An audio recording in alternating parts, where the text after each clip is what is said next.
KPSC ಅಧ್ಯಕ್ಷರಾಗಿದ್ದ ಶಿವಶಂಕರಪ್ಪ ಸಾಹುಕಾರ್ಗೆ big shock ಎದುರಾಗ್ತಾ ಇದೆ. ಶಿವಶಂಕರಪ್ಪ ಅಮಾನತಿಗೆ ರಾಜಭವನ ಸಂಪುಟ ಡಬಲ್ ಅಪ್ರೂವಲ್ ಆಗಿದೆ. ಶಿವಶಂಕರಪ್ಪ ಸಾಹುಕಾರ್ಗೆ ಬಿಗ್ ಶಾಕ್ ಎದುರಾಗ್ತಾ ಇದೆ. ಅವರ ಅಮಾನತಿಗೆ ರಾಜಭವನ ಸಂಪುಟ ಅಪ್ರೂವಲ್ ಕೊಟ್ಟಿದೆ. ಮಕ್ಕಳಿಗಾಗಿ ಹುದ್ದೆ ದುರುಪಯೋಗ ಆರೋಪ ಹಿನ್ನೆಲೆ ಶಿವಶಂಕರಪ್ಪ ಅಮಾನತು ನಿರ್ಧಾರಕ್ಕೆ ಸಂಪುಟ ಅಸ್ತು ಎಂದಿದೆ.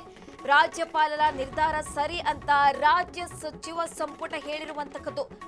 ಶಿವಶಂಕರಪ್ಪ ವಿರುದ್ಧ ಬಿಗಿ ಆಯ್ತು ಕಾನೂನು ಉರುಳು.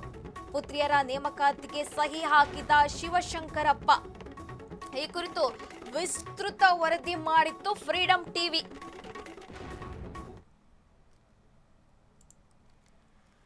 ಕೆಪಿಎಸ್ಸಿ ಅಧ್ಯಕ್ಷರಾಗಿದ್ದ ಶಿವಶಂಕರಪ್ಪ ಸಾಹುಕಾರ್ಗೆ ಬಿಗ್ ಶಾಕ್ ಎದುರಾಗ್ತಾ ಇದೆ.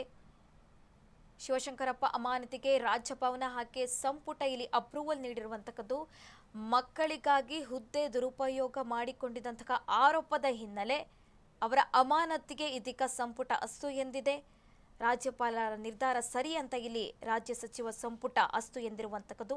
ಹಾಗಾಗಿ ಶಿವಶಂಕರಪ್ಪ ವಿರುದ್ಧ ಕಾನೂನು ಉರುಳು ಬಿಗಿಯಾಗ್ತಾ ಇದೆ. ಪುತ್ರಿಯರ ನೇಮಕಾತಿಗೆ ಸಹಿ ಹಾಕಿದ್ರು ಶಿವಶಂಕರಪ್ಪ. ಈ ಬಗ್ಗೆ ಆರೋಪ ಇತ್ತು. ಈ ಬಗ್ಗೆ ಫ್ರೀಡಂ ಟಿವಿ ಕೂಡ ವಿಸ್ತೃತವಾಗಿ ವರದಿ ಮಾಡಿತ್ತು.